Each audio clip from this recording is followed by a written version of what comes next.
today's phenomenal. It's a credit to the SA police force that they've managed to get the approval for this exhumation. I've been working and studying this case since about 2007. There's so many strange things about it that nothing about it ever surprises me anymore. It's important for everybody to remember the Somerton Man's not just a curiosity or a mystery to be solved. It's somebody's father, son, perhaps grandfather, uncle, brother, and that's why we're doing this and trying to identify him. The length of time that it may take is a little bit difficult to predict. We need to look at the condition of the remains and whether there is DNA present. The fact that the remains have also been embalmed adds another complication. My wife is taking an interest in this. As people know, there's a possible connection. It's not certain yet, but I would rather just let the DNA evidence speak for itself and see what comes of it.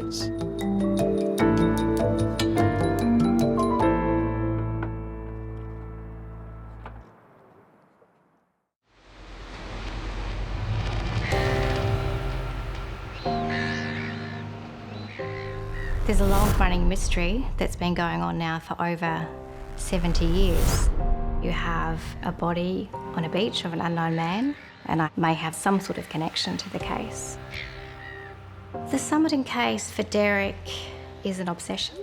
He's fascinated with it, and I think he always will be. And the body was just found just a bit over there, just down there. If it wasn't for the Somerton Man case, I don't think our paths would ever have crossed. If he wasn't lying here in 1948, we would never have met. Weird, isn't it? Strange. Very strange. It's almost like we have a double love story happening with two plots that have become intertwined over a long period of time. There are so many twists and turns in this case. It's like, are you following the yellow brick road? Are you Alice in Wonderland falling down the rabbit hole? The truth may be something that's very confronting, and it may reveal things that we'd rather not know on one level. Whatever the case, those questions need to be asked and those answers need to be given, and we need to learn the truth.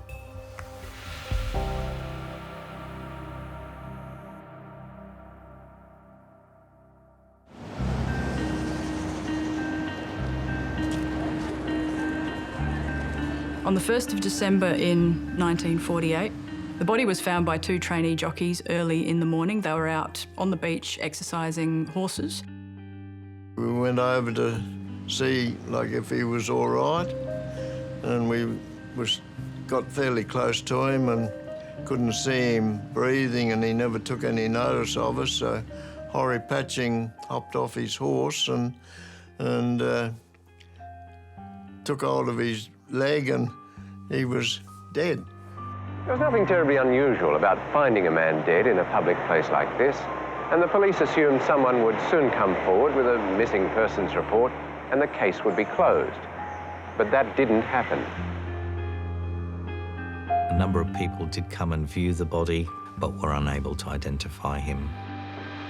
One of the intriguing things about the case is that all the clothes the man was wearing had the labels removed off them. And so this is what made some people think, oh, maybe this guy's a spy. This is the coat, the tie, this is the rest of the clothes that the deceased was wearing. It was strange that nobody came forward to identify the body, which led to suggestions that maybe he was from Europe or maybe from America. When the autopsy was carried out on the body, it soon became obvious that the man didn't die of natural causes. The doctor who carried out the post-mortem examination said the stomach was deeply congested with blood, and in his opinion, death had been caused by heart failure due to poisoning. The Somerton Man had a very interesting body. He was obviously athletic of some kind. He had particularly big calf muscles, which a ballet dancer may have similar calf muscles.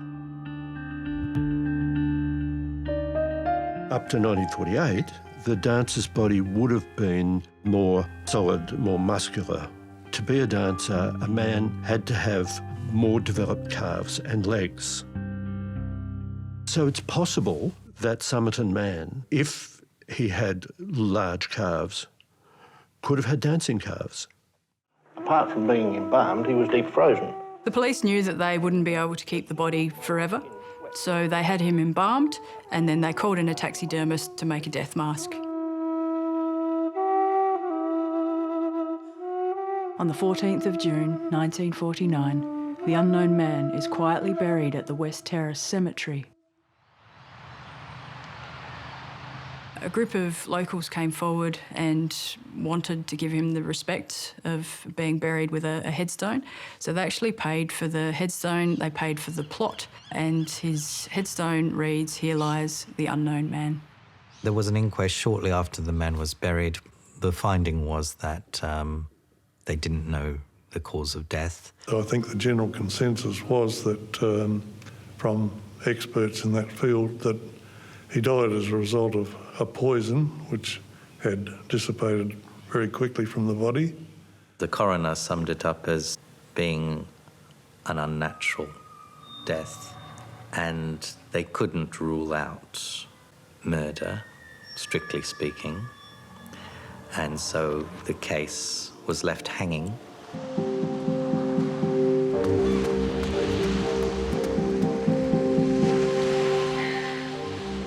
A couple of months later, they found a tiny scrolled up piece of paper in the man's fob pocket in his trousers. When they unrolled it, it said, "Tamam should." It was a mystery as to what this actually meant. And it was printed, it wasn't handwritten. So it was like it was torn out of a book. So the police advertised this in the local newspaper of the time, saying, "Has anybody got a book with these words ripped out of the back?" And it was a newspaper reporter who was well read and said it came from the ending of a book called the Rubaiyat, written by Omar Khayyam. And it meant the end or the finish. And this brought forward the theory that perhaps he had committed suicide. A man came forward to say that he had found a copy of the Rubaiyat of Omar Khayyam, and it did have the last page torn out. So he handed it in to police. He said it had been thrown into the backseat of his car 6 months earlier. So on the back of the book were some strange letters that the police couldn't make any sense of, and a phone number that belonged to a young 27-year-old woman who happened to live only 5 minutes walk away from where the man was found dead. The police paid the young nurse a visit, but she was very reluctant to talk to them. The police took the young nurse to the Adelaide Museum to have a look at the death mask to see if she knew him. Paul Lawson, the taxidermist, says that she nearly fainted. She was so stressed by being there. To him, it was obvious that she knew the man. She took one look at it and looked straight down to the floor. Lean said, "Have you ever seen this man before?" "No." "Do you know who he is?" "No." "Can you help us in any way?" "No." Now, I walked round behind her because I thought she was going to faint. After that incident, they were stumped. There were no other leads. It basically hit a brick wall, the whole case. I would say everyone who worked on the case was starting to become frustrated with it.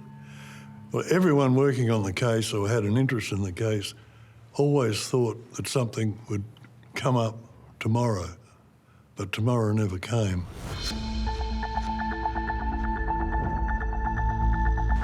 Over the decades, interest in this case has continued to grow, and it's actually considered now as one of Australia's greatest unsolved mysteries.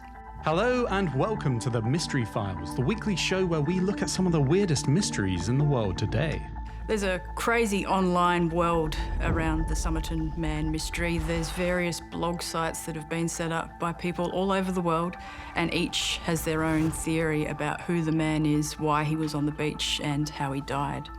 It is my understanding that these items have since been lost and or destroyed. No one knows where the book is. I think I solved it. A few years ago, a detective called Jerry Feltus was assigned to the case of the Somerton Man. Strangely, the police didn't record the name of the young nurse that they'd interviewed in 1948, so Jerry Feltus set out to find her. And I was fortunate enough to purchase a 1947 phone book, and each night for about a half an hour I'd go through a few pages, and I eventually located the phone number that was on the back of the Rubaiyat. And I did eventually have 2 conversations with her. She was very evasive. I come to the conclusion that in some way or somewhere or at some time, they both knew one another. And that was the only conclusion I could come to.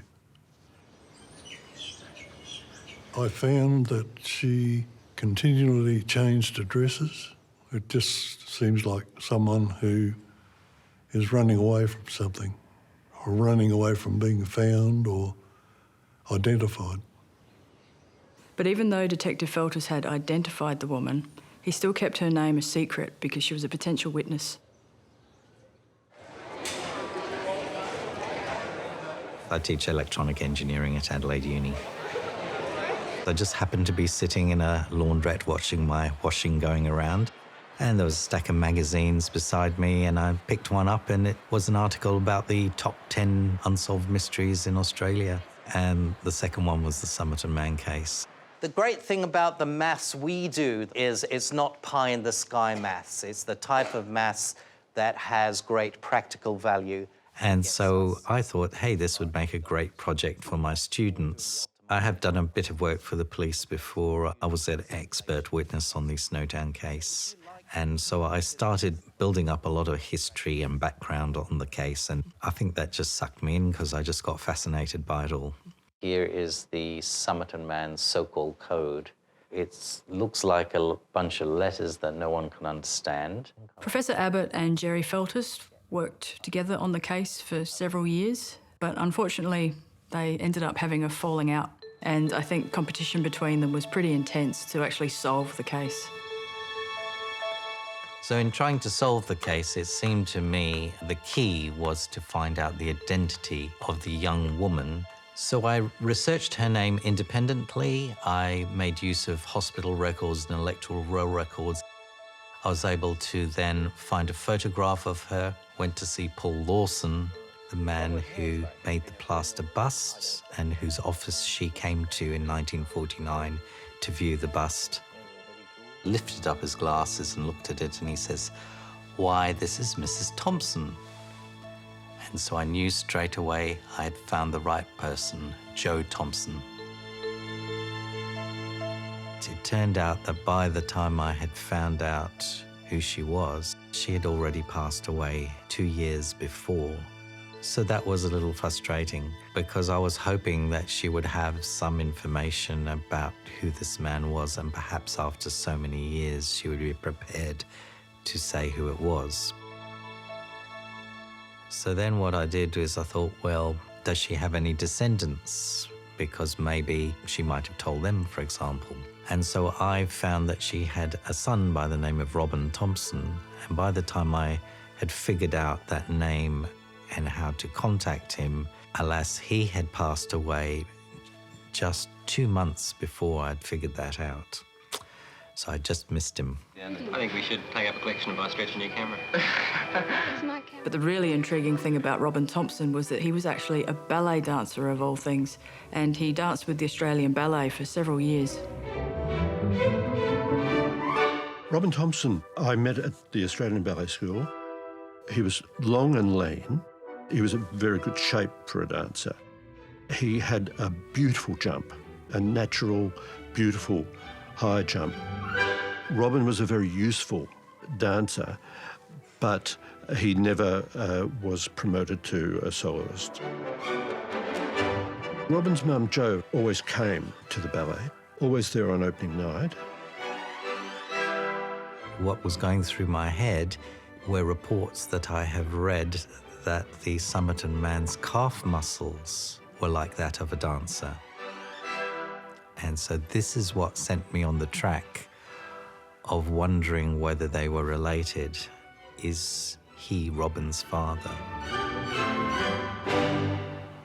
So I took it to an anatomist at Adelaide University.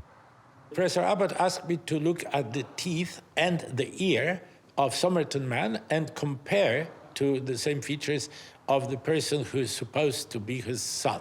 I found that they are similar. The Somerton Man's earlobe is attached to the skin of his face. It does not hang down. And the lobe of the ear of this younger man is also attached to his face. We know from descriptions that the Somerton Man was missing both lateral incisors, and the young man misses both lateral upper incisors. Combination of two similarities doesn't happen that often. It's probably happening 1 in 10,000 times. And therefore, it is likely that Somerton Man and the person suggested to be his son are actually related. After I'd found that Robin had died, that was unlucky and sad. So then I thought, well, does he have any descendants? So it turned out he did, and that's when I located Rachel, his daughter. I grew up in New Zealand. I didn't have any brothers or sisters. And I guess I always felt a sense of disconnection with my family. One of the things was that I had a passion for ballet. In my family, there was no ballet connection. So when I was at university, I received a letter, and I was told by a social worker that I had in fact been adopted. I was relieved. I felt a sense of happiness, and it also gave me hope for the future to think that somewhere out there I had another family. So I made contact with my birth mother. Her name is Roma. I formed a close relationship with her, and I moved from New Zealand to Brisbane. Special thanks to my daughter Rachel for designing the costumes and coordinating it. She met my birth dad when she was at the Australian Ballet School, and then my birth dad, Robin, got a job with the Royal New Zealand Ballet Company, and she went over to New Zealand with him, and then I was an accidental conception, and they didn't have the means to keep me, and so I was adopted out in New Zealand. So based on everything I looked at in this case, I developed a hypothesis that the Somerton Man and Jo Thompson knew each other. They had a child, Robin Thompson, and if this is the case, then his daughter Rachel is the granddaughter of the Somerton Man. The first time I heard about the case of the Somerton Man was a letter that arrived, and it was sent by Professor Derek Abbott, and it just gave a background to the case. His hypothesis seemed to be way too crazy, too fanciful. It was like something that could have been made up in some fictional novel. I think it was the Omar Khayyam, the reference to Omar Khayyam made it all curious. So I went to Brisbane to meet Rachel, and we went out to dinner in a French restaurant and talked about the case. So that's what... It's not a theory, she said that. Okay, so if Granny herself said this is a book of love poetry. Derek said that he was hoping to see if that genetic link had also played out with myself, and he wanted to look at my ears and my teeth. He also was after my DNA. It's probably the first request I've had for a man to do that. By then, however, I was captivated by the case and I wanted answers, so I was a willing victim. You're too young. I am way too young. So the relationship moved pretty quickly. Yeah, there was some sort of spark there. Something just magically drew us together. By the following day, we had decided we were going to get married. It all happened remarkably fast. So what are your plans for the next few days? I think basically the next day you proposed to me, didn't you, love? That's something I do not remember. I do remember you in your hotel room begging me to marry you. No, it was you, dear. Okay, I'm flipping it onto the plate. We need to... Okay, who wants an omelette?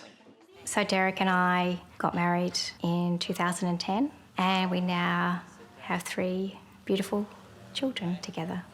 Oh, where's that other one gone? The impact that had on my relationship with my mum, it was hard. Violet, what mark do you give yourself for your smoothie? Roma, like a lot of people, I think, felt that our relationship had progressed way too quickly. She was worried that Derek had married me for my DNA. So the relationship between Roma and myself and Derek broke down, and we no longer have contact with each other.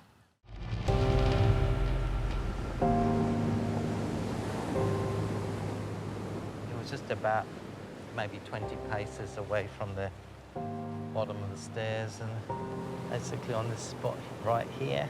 Professor Abbott has been investigating this case for so many years now, and it's completely consumed his whole being.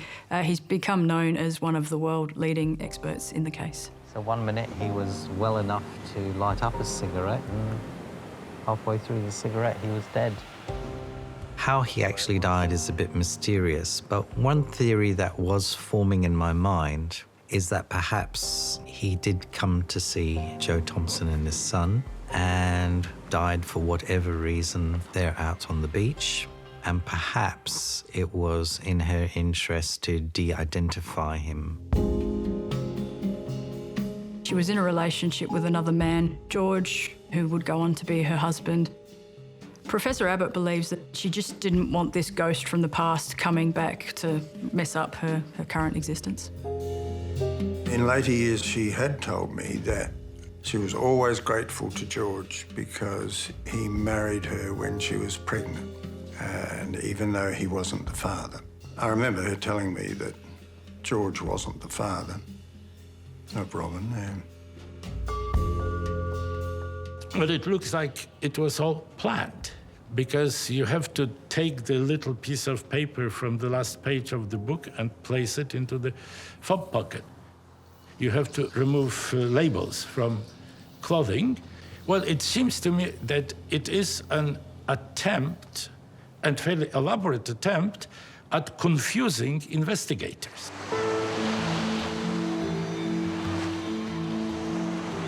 The truth may not have a fairy tale ending.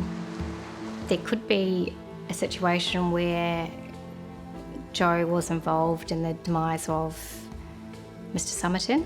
And so he was just directly opposite.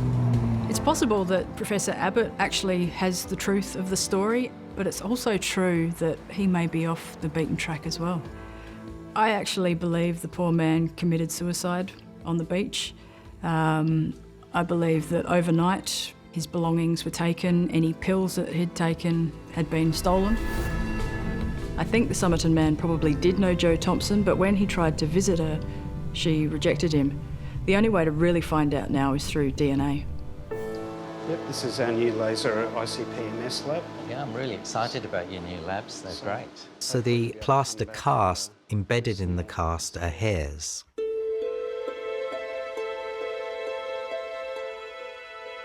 So I thought to myself, perhaps we can extract DNA from these hairs. So we managed to get some hairs. Yeah, the reflected light microscope is very, very useful in looking at the surface morphology. We are only able to extract 2% of the amount of DNA that we really need to form an identification. I would like to retest another hair sample and double check that result. We need it at much higher concentration levels, which we could do with the Somerton man's teeth or his ear bone, for example. I studied it at law school, like many students, because it's a case of intrigue and mystery. And so obviously now for over 40 years it's been on my agenda. Well, in South Australia, to exhume a body it needs the Attorney-General's approval for obvious reasons. And I'm quite happy to give my approval. Whereas the previous Attorney-General knocked back the idea, what's nice is the present Attorney-General really wants this thing solved. I'm a forensic DNA specialist, so I have a particular interest in using DNA to identify unknown human remains, in particular compromised human remains that are either very old or very degraded. I would be confident that after 70 years we would likely be able to recover some DNA. So yes, I would like to see this case resolved, as I would all of our unresolved, unidentified remains cases in Australia. So this is a Y chromosome DNA profile. There are a number of limitations with the Somerton Man case, and they particularly relate to the fact that we don't have many reference samples for comparison. So we do have the alleged granddaughter, but my understanding is that the son was cremated. But I definitely think it's worth trying. But I think for his sake, myths or truth, I'd like to see how he died and who he is. And I danced and danced and danced. More dancing. I essentially think about him every day, and I wonder every day, literally, about the truth and where I fit into all of this and where he fits into all of this and how we fit into all of this as a family. And happily ever after, the end. It's the whole sequence of events and some slight change in that event and in those events, and we might not be here today. Mr. Somerton, we don't know that person's name, but we only know his ghost name, which is called Mr. Somerton. That's all. Yeah. In the playroom, we have a painting of my grandmother, of Granny Jo, and next to it sits a painting of Mr. Somerton, how we think he may have looked. That's Mr. Somerton, and that's Granny Jo. Our children have a lot of unanswered questions with regards to their family history and origins. And to date, we don't know how to answer those questions. I think it's important for them. It's part of their story too. It's become part of their story.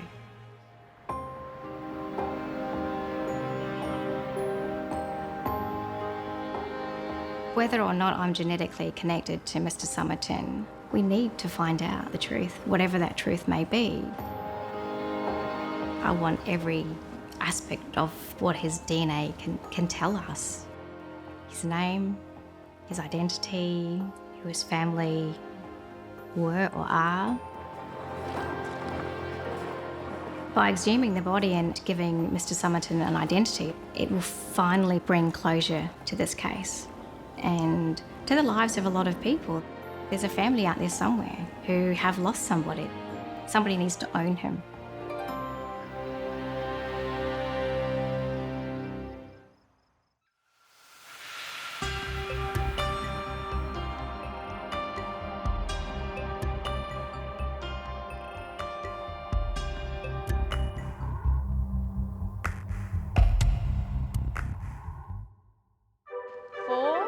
Five, 6, 7, 8. Violet, where are your toes? And up. Beautiful circle. Tip, tip, tip, tip, tip. Beautiful. Galloping all the way to...